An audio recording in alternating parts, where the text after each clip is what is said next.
Assalamu alaikum and welcome to Views on News. We'll be talking about the Indian atrocities in Indian-occupied Jammu and Kashmir and the fact that recent surge in violence, the fact that Pakistan of course has condemned it, and the international community and its role and what we can expect, and whether the international community will play a role in condemning the very real surge of violence we've recently seen as far as the Indian-occupied Kashmir is concerned. Of course, the Hindutva-inspired extremism that is being exhibited quite openly as far as India's role is concerned, the BJP, RSS, all of those things, the fact that India has sent thousands of troops into Indian-occupied Kashmir, and the brutalities and the violence is simply unimaginable.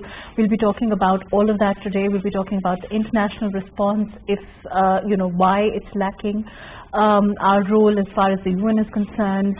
We'll be asking our representative in the UN, Munir Akram, about how he perceives what the future can hold and what kind of a reaction we can expect from the international community. All of that today on Views on News. Let's go to Munir Akram. Ji, can you hear me? I can hear you. Thank you so much for making the time to join us. Could you tell us a little bit about how you perceive the situation to be as far as the international community's role in what's happening, reaction to what's happening as far as the surge in violence in the Indian-occupied Kashmir is concerned? I think the international community is well aware of the Indian repression in Jammu and in occupied Jammu and Kashmir, and is cognizant of India's crimes. At the political level, at the state level, India has certain powers which are protecting it from international condemnation. And although there is widespread knowledge about India's crimes, these powers, for their own strategic reasons and their relationship with India, they are reticent to allow the adoption of clear-cut decisions by the international community. Therefore, our focus has been to generate support from the human rights defenders, from the institutions which have been set up by the Human Rights Council and other human rights bodies, with regard, for example, the Special Rapporteur on extrajudicial killings is directly concerned with this. And these Special Rapporteurs, about 18 Special Rapporteurs, have expressed their concern about the free fall in human rights in India and in occupied Jammu and Kashmir. So that is the first route that we have to take. But at the same time, we have to keep apprising the international community, the United Nations, about India's violations, and to continue to look for avenues by which action can be taken to hold India accountable for its crimes. But in terms of international, like you mentioned, that there are certain Indian, at the state level, there are certain realities as far as India is concerned. How do we agitate on an international level?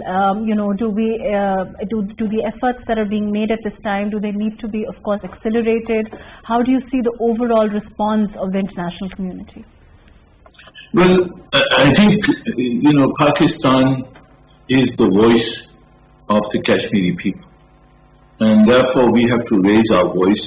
We have submitted the dossier on India's atrocities recently to the United Nations and the Secretary General.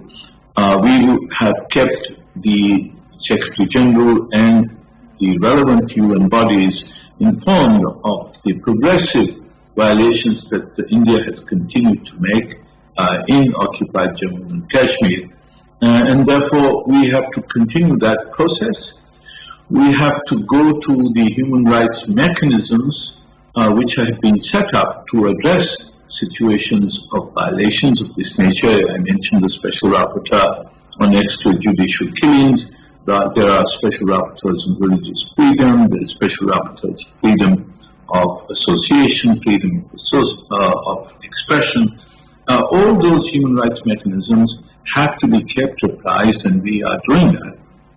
We are keeping the international mechanisms fully apprised of India's crimes.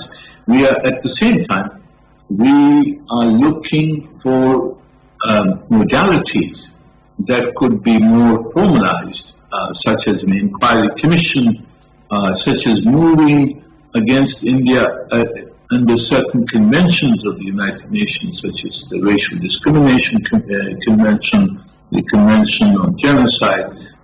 These are, of course, legal mechanisms which we will need to follow.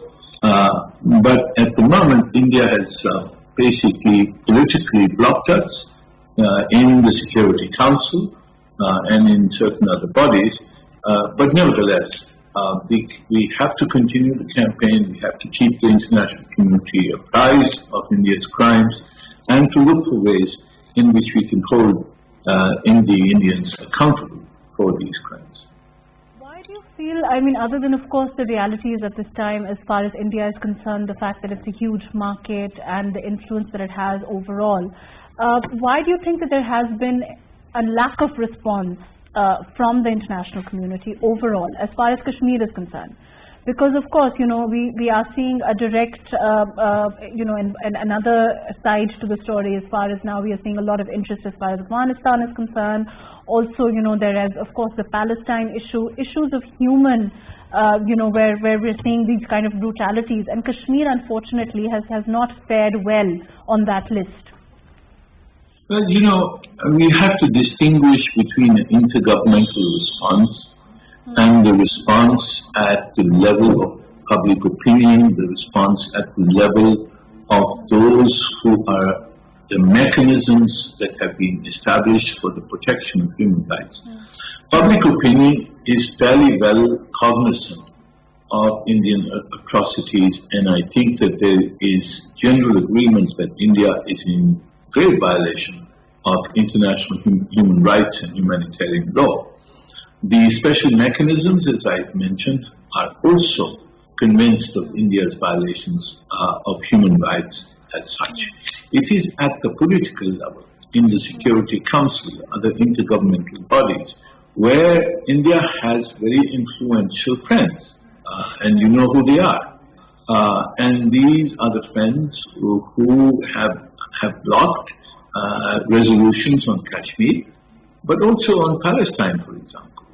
You know, equally grave violations have taken place in Palestine. You saw what happened a few months ago with the bombardment of Gaza, and the Security Council was unable to condemn that.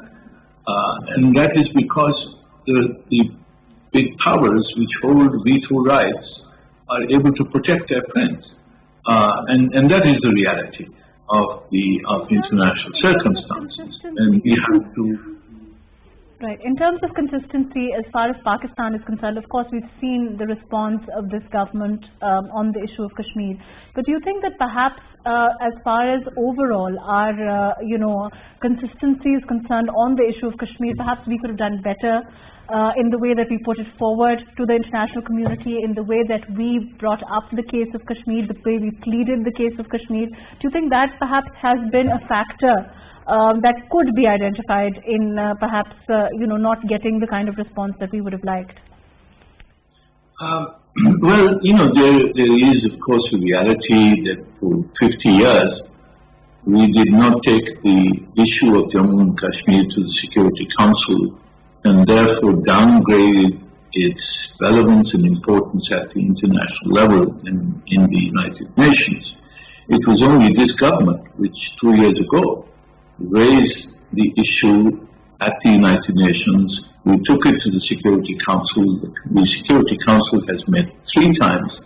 The majority of the Security Council members agree with us that there are grave violations of human rights, that the dispute over Jammu and Kashmir constitutes a threat to international peace and security. I spoke about that in the Security Council day before yesterday, and drew the attention of the Security Council to the fact that there is a threat of war, a threat of conflict between 2 nuclear-armed states, and this should be a priority for the Security Council to act on that. and on the grave violations of human rights.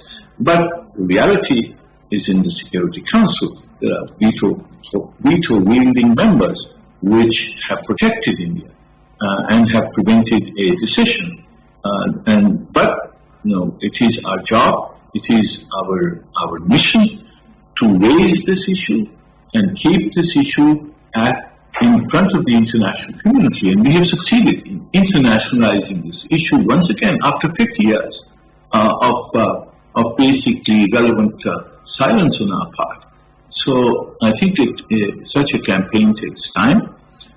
We will have to convince the major governments who are protecting India that their professions of support for human rights, their professions of support for international peace and security should lead them to support the case of Kashmir, to support the right of self-determination for the Kashmiri people. And this effort obviously is a campaign. We have to take this campaign at the United Nations, in the capitals of these major countries, and try to change their policy position on the issue. Right. Do you think that as far as the role of, the Islamic countries is concerned and the OIC is concerned, we haven't we wouldn't be wrong to say that we haven't got the kind of response from the Islamic, world, so to speak, on the issue of Kashmir again. Pakistan again has tried to go down that route also. We've pleaded the case of Kashmir there also. Why is there a lack of response from there also? You see, I think we've got good support from from the Islamic countries. All the major resolutions that are adopted by the Islamic Conference always has a very strong resolution on Jammu and Kashmir, which obviously we have not been able to get from other organizations. But it's a question of how far you want to go and how far you want to press friends who have trade relations and other relations with India, and how far they're able to go. We are pushing the envelope as far as we can. We've got good support. We have to build on that support. I think we do not serve our cause by denigrating the Islamic Conference. I think our friends there go very far in supporting us in the Islamic Conference, and we have to build on that support. What about the role of the Kashmiri diaspora all over the world? Well, I think the Kashmiri diaspora is, of course, there's a large Kashmiri diaspora. What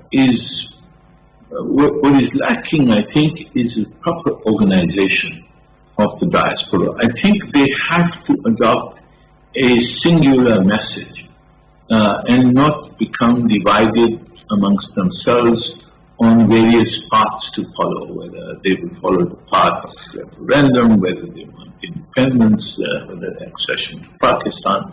Sometimes the Kashmiri diaspora, becomes sidetracked, and this is, of course, in part due to the very insidious campaign that is promoted by the Indians to sidetrack the Kashmiri struggle, and at times they've succeeded in taking the Kashmiri diaspora into parts of arguing about whether the accession to Pakistan is better or independence is better, what is allowed in the Security Council resolutions, etc., etc. These are issues which are used to sidetrack them and to divide them. And therefore, I think what we need is a unified position. We need a unified voice of the Kashmiri people, a platform which is singular and is single-minded in pursuing the cause of Kashmir, and we can do much better, I think. Are we working towards establishing that kind of platform? Do you think, are we taking any steps at this time towards, making that kind of, establishing that kind of platform? Yes, of course. We are working not only here but in other capitals as well to unify the Kashmiri diaspora, to unify the Pakistani diaspora as well in support of Kashmir, because we have to work together. And in various capitals, we have to influence the legislatures, the politicians, the political parties, and thereby influence the policies of these countries. And it is possible in democracies to try and change policies through public opinion. And we have to do that because at the government level, at the interstate level, there are strategic interests, there are economic and commercial interests which have pushed these countries towards adopting a India-friendly posture. And we have to convince them that the moral issue of human rights violations, the moral issue of suppression and colonial occupation of a people deserves their support because they justify their raising of human rights in international forums. They talk about human rights everywhere, but when it comes to their interests, they become silent. So we have to work hard in capitals to change the policies of these so-called democracies and human rights defenders and bring them to align their policies with what their expressions on human rights are. Right. Thank you so much for being with us, Munir Akram Saab. Thank you for your very valuable time. We have guests in studio with us, Altaf Hussain Wani, who is a Kashmiri leader, also Vice Chairman, Jammu and Kashmir National Front. Thank you for joining us today. Also, we have with us Amir Hussain, who's a columnist, journalist. Thank you for joining us today. Before we go on to discuss the prevalent situation with Altaf Saab and Amir Saab, we will there's a report that we'd like you to see on the brutalities that are actually happening and the situation on the ground in Indian-occupied Kashmir. The recent spell of the terroristic atrocities of the Indian security forces, 2 men were martyred alongside 2 freedom fighters in Indian illegally occupied Jammu and Kashmir in a staged gunfire. The shootout was staged inside a commercial center in Srinagar, which killed 2 civilians, including the building's owner Muhammad Altaf Bhatt and tenant Mudassir Ahmed. Inspector General of Police Vijay Kumar claimed on 15th November 2021 that both civilians were working as terror associates. However, the witnesses and families of civilians said that the Indian troops used them as human shields during the standoff. Dozens of the relatives of these 2 civilians staged a protest in the disputed region on 17th November 2021, pleading the authorities to return their bodies. But the bodies of these civilians were secretly buried in the middle of night without the presence of their relatives. National Security Advisor Moeed Yusuf warned India in a series of tweets that no amount of systemic brutalities, rampant use of force and brutal clampdowns can suppress the indigenous struggle of Kashmiris. Moreover, Dr. Moeed asserted that the extrajudicial killing of innocent Kashmiris in Hyderpura, Srinagar by the fascist Modi regime only confirmed what Pakistan has stated in its dossier on fake encounters in the held territory. Foreign Office spokesperson Asim Iftikhar on 18th November 2021 said that the recent killing spree of innocent Kashmiris by Indian occupation forces exposes the unspeakable violence being perpetrated by the Hindutva-inspired extremist BJP-RSS combined that has turned Indian illegally occupied Jammu and Kashmir into an inferno. He added that the Indian occupation forces have martyred at least 30 Kashmiris in fake encounters and so-called cordon and search operations since 1st October 2021.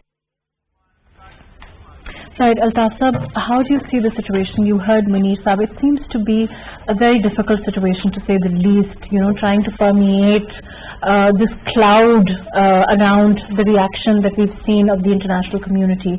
Seems a very difficult task. How do you see the situation at this time? Bismillahirrahmanirrahim. First of all, let me come to the fake encounter which took place in Hyderpura day before yesterday. The way Indian occupation forces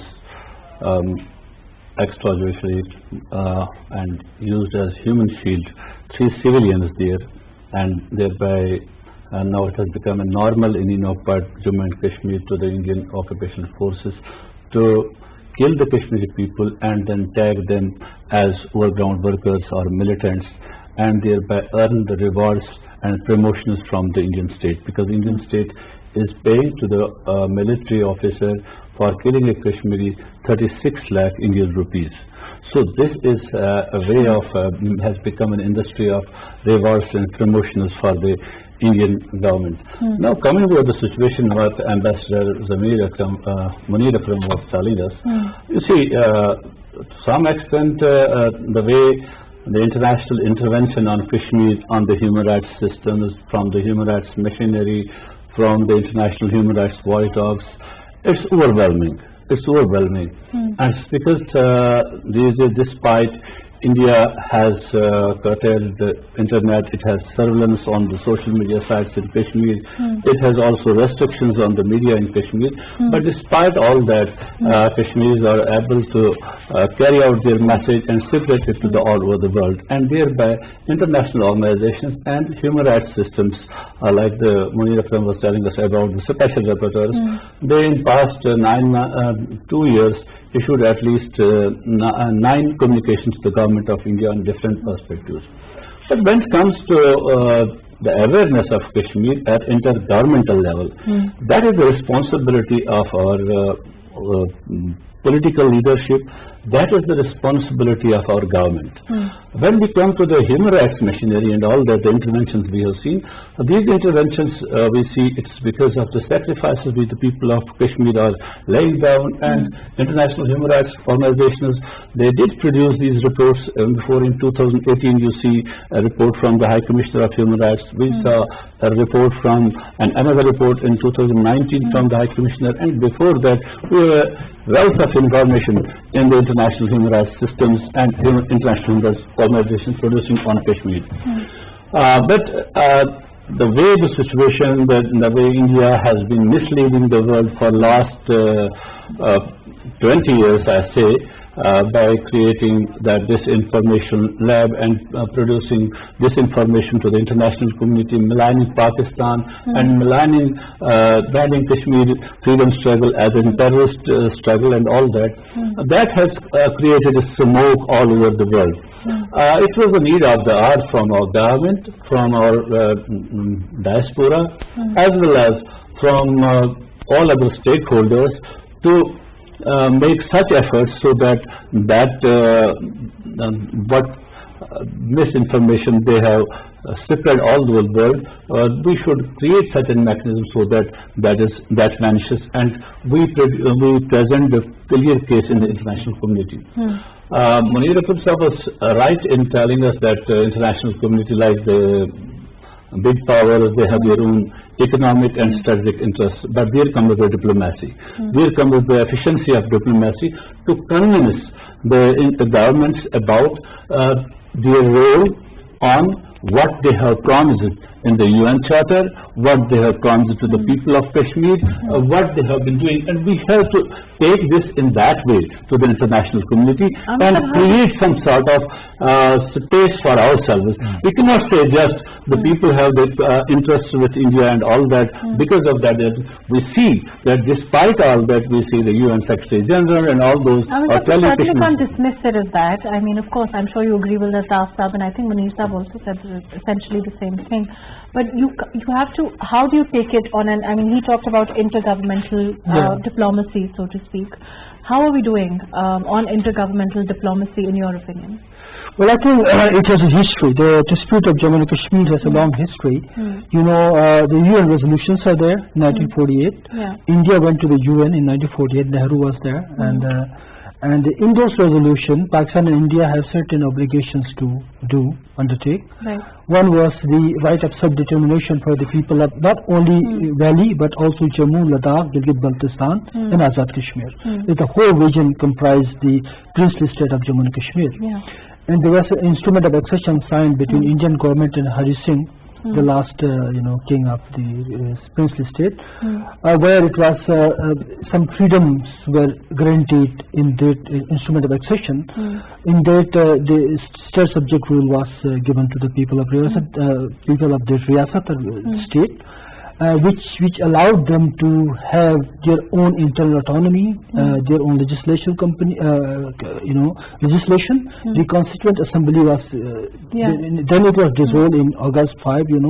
The 370 and 35A. These are two constitutional provisions in Indian Constitution which were revoked without any consultation and with very through brutal force and all that.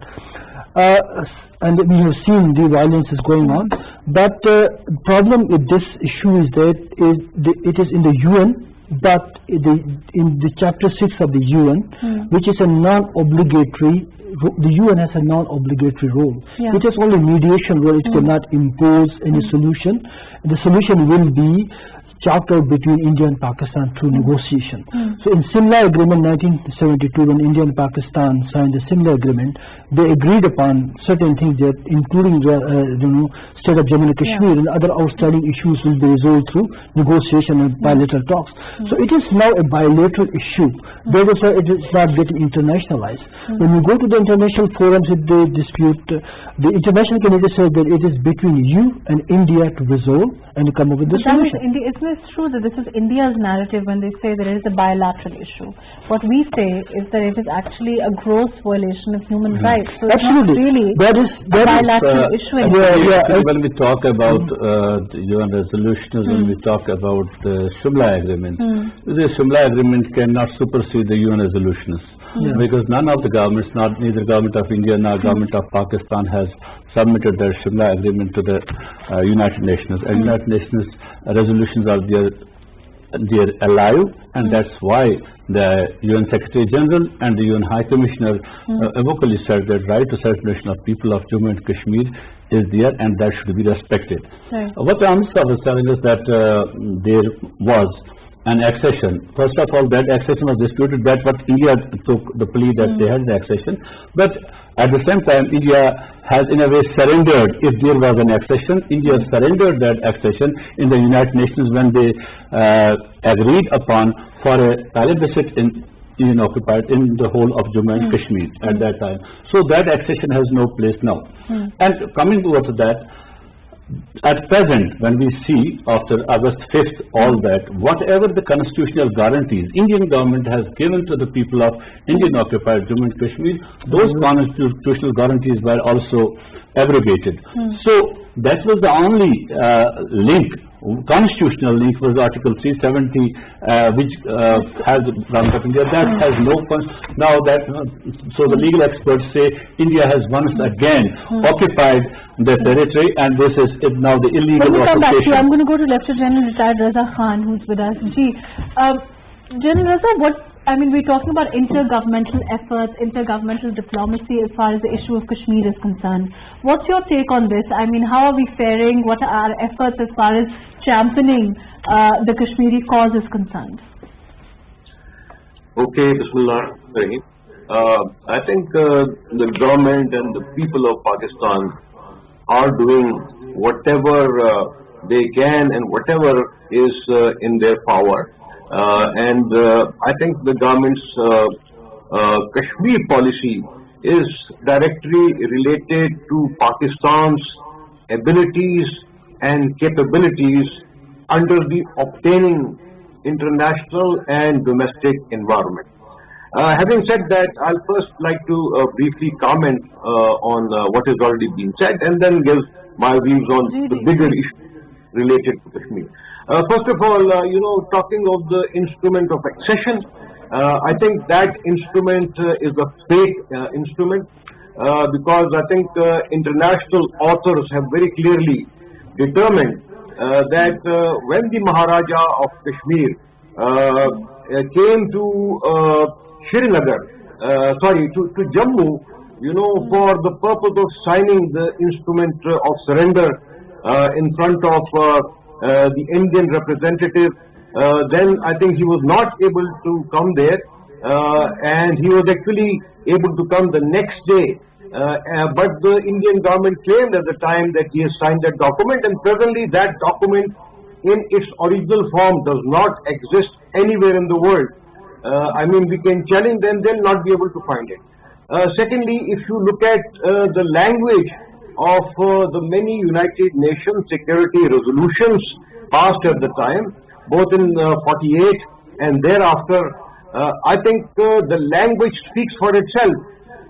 Although it is not been passed under Chapter 7 of the UN resolutions, but it has some very mandatory clauses, like the establishment of the Plebiscite Commission, and it says that India and Pakistan will, I mean, look at the language that it has been used. It is also very clearly stated that a plebiscite will be held in Kashmir. These were the 2 points about that. Now I'll take you back, to the promises and the rationale given by the Modi administration on the 5th of August for whatever they did there. They claimed 5 things, and they said that there will be peace and tranquility after, the Article 370 is withdrawn. They said there will be prosperity. They said that everyone will be happy, and there will be influx of foreign investments, and people will be given greater rights and privileges. I think none of them has happened. What has actually happened is that this has drawn China effectively into the conflict, and the Kashmir conflict is no more a domestic or internal issue of India. It is an issue between 3 nuclear powers now, which is India, Pakistan and China, and also the people of Kashmir. It has actually made India the world leader in internet shutdown, and this has been stated by the United States and the international media. It is now the world leader in deployment of forces to control any freedom struggle, in the recorded history. Like right now, they have 950,000 troops to control about 8.5 million people, which puts 1 Indian soldier to roughly about every 9 Kashmiris. So it has never happened anywhere in the world. It also places India as the world leader on expenditure to control freedom movements. So far from 1950 up to now, they have spent close to $1 trillion, and this is what they are hiding, and I am now quoting Indian reports on this. Even now the pro-Kashmiri leaders in the past, they are extremely annoyed and unhappy with these decisions. Then the people of Jammu and Ladakh again are very angry because the Indian government invited non-Kashmiris to their places, tried to sell land to them. So they want that those people should be evicted because they are not entitled to purchase their lands, and many of them they have gone back. And we also know that the United States Commission for International Religious Freedom has condemned India about that, and they have actually recommended that economic and diplomatic sanctions should be applied to Indian leaderships and their military leaderships in Kashmir. So I think that is the situation on ground right now. Coming back now, to the responsibility. Let me come back to you. I will go to Altaf Sahib. Altaf Sahib, you've been following what General Sahib is saying. General Sahib was right in his comments on the way India is conducting Kashmir. When we come to the living back the history of Kashmir, what has been said and what is there, that everybody knows. This is no matter that whether it was in chapter 6 or it was in chapter 7, but these were the unanimous resolutions. There was no walkout, there was no absentia in these resolutions. India accepted these resolutions. So this United Nations has a moral responsibility, the Security Council has a moral responsibility as well as a legal responsibility to implement this. But we come to Kashmir, what's happening now, how to... When we talk about... Okay, but when we talk about moral responsibility as far as the United Nations is concerned, how far and how often, in your opinion, has the UN acted on moral responsibility? See, when we talk of United Nations, we sometimes see that it is perhaps a person who has a responsibility. It's a community of nations. Yes, of course. So the people as ambassadors, those nations having their own vested interests, they have their own vested economic interests, and over the period of time, it was India with the passage of time. You see, to start with, international community, except from USSR, all were with our side, and they sided with us at that time. And each of the resolutions was drafted by those who are this time on the Indian side. This is the history, what we see just now.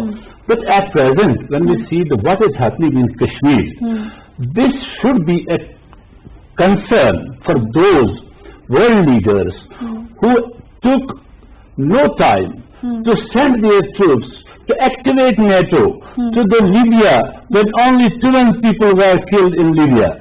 Those leaders who took NATO to Afghanistan, those leaders who took NATO to Iraq and other places around the globe, why don't they act in Kashmir? Are Kashmiris not the sons of the same God, or not we the same humans? We are the same humans, we have the same blood.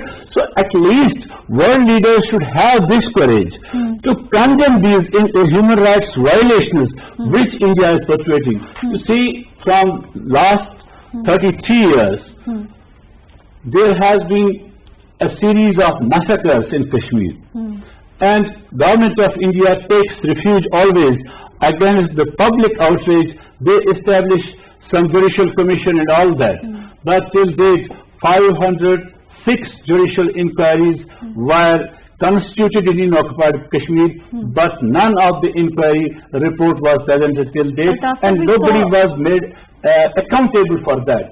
So the purpose is that all the efforts of ours, from our diaspora, from our government, from all the people should be to make the world to realize this will not be just by statements but all that.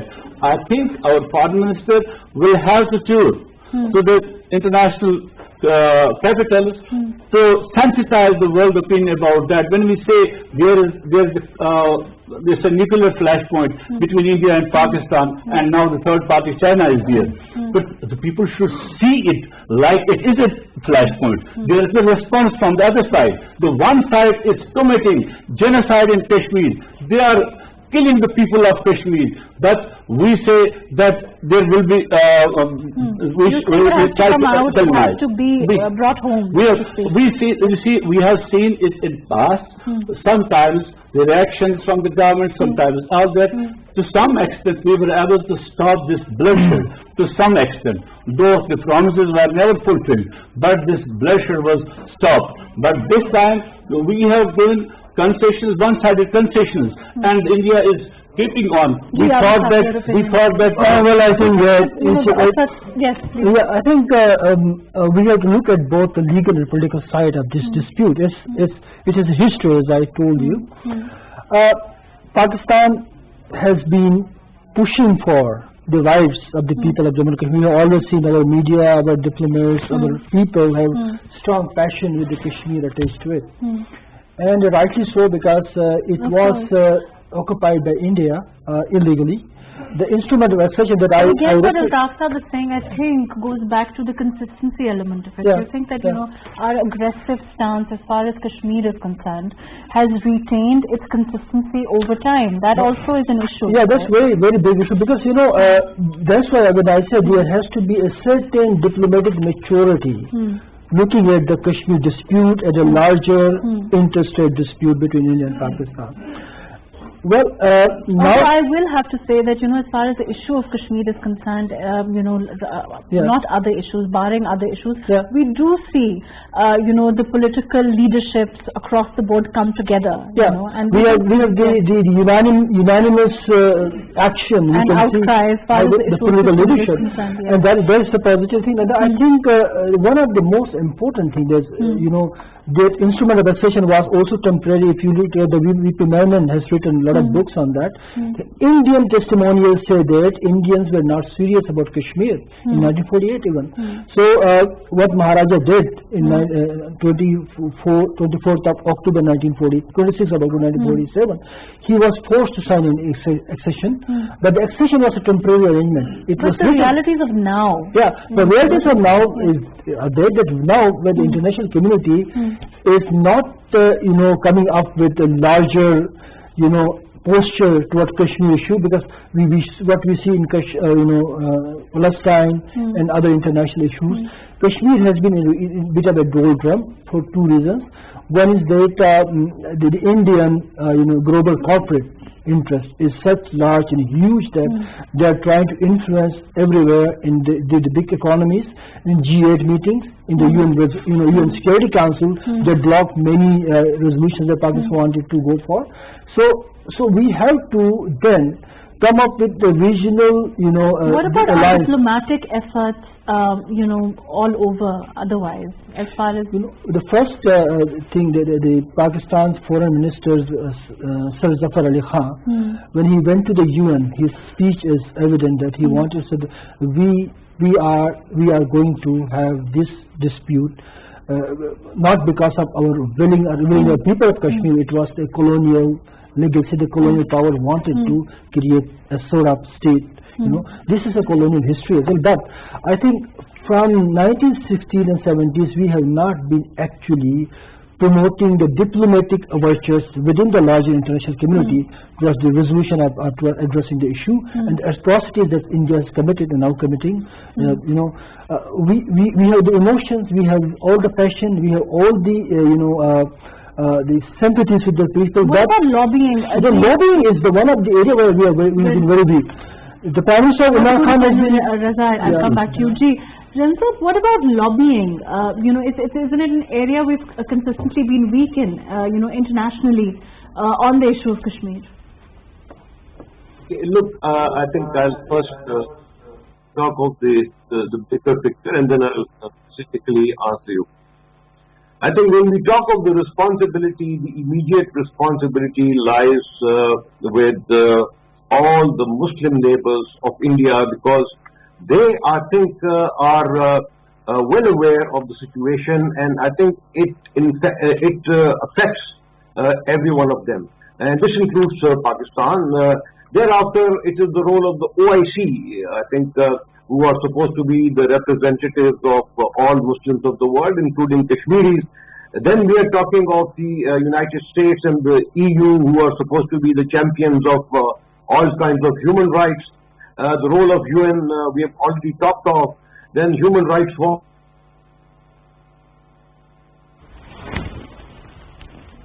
Sorry, I think the problem with audio.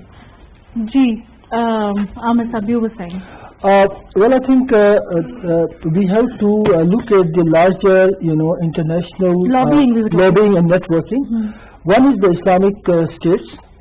Unfortunately, Islamic... You heard what Munir Saab said about OIC. He said that, you know, we've actually had a good response. He said there's a response coming from the OIC. But again, you know, when we talk about the diplomatic engagement, we have to develop a consistent strategy of engagement of the international powers.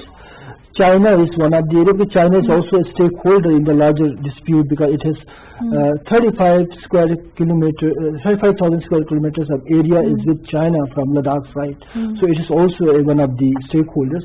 So first take those stakeholders into confidence, and then go for the international community. Build your, lobbying in Europe, in the Western countries, in America, and but also in the Islamic world. We have response, but I think the response must be articulated into diplomatic actions that will help to end the atrocities in Indian occupied Jammu and Kashmir. General Raza, sorry we got interrupted. There was a problem with audio. Please continue. So I don't know how much of what I was saying you heard. We were talking. We were talking about diplomacy overall, and you said the role of the OIC and the Islamic neighbors needs to be underlined. And then, I'd like to follow it up with that. It's the role of the United States, the EU, of all the Human Rights Watch and the Amnesty International. But when it comes to awareness, through lobbying or through other, means, then I think you need money and funding for that. Unfortunately, there is no international Kashmir fund as such. The government of Pakistan itself cannot afford, to spare money for this effort. And because this is an international issue now, therefore I think all Muslim countries should contribute for the international awareness for the issue of Kashmir. Also, for the purpose of the unity of all Kashmiris all over the world, particularly the Kashmiri diaspora, and I would also include in this all the Kashmiri leaders inside the Indian held Kashmir. Right now, we know that there are more than 10 political parties there. Actually, there should be only one political party. We should be struggling for their independence and freedom in accordance with the UN Security Council resolution. So I think the dossiers again which the government of Pakistan has prepared, they need to be shared with the media, they need to be propagated, they need to be actually discussed time and again on your programs, so that the international community, obtains more awareness of the issue of Kashmir, and I think only then the international lobbying would work. And I think the lobbying is not only required in the Western capitals, particularly those countries who are the permanent members of the UN Security Council, but also in the influential OIC member countries, the Middle Eastern countries. And unless that happens, I think the issue of Kashmir probably will stay on the back burner. Your very valuable input. Unfortunately, we're out of time. Thank you for joining us. Altaf Hussain Bani Saab, thank you for being with us. Amir Hussain, thank you for joining us today. Lieutenant General Raza Khan, thank you for being with us. As far as the issue of Kashmir is concerned, of course, Pakistan has always championed the cause of the Kashmiris, the recent brutalities, the way that we've presented the dossier. All of those things stand. But of course, as far as consistency is concerned, the way we've seen this government move forward on the issue of Kashmir, we hope that that will continue. Regardless, over time, and once, of course, engaging the diaspora is concerned, we talked about that also.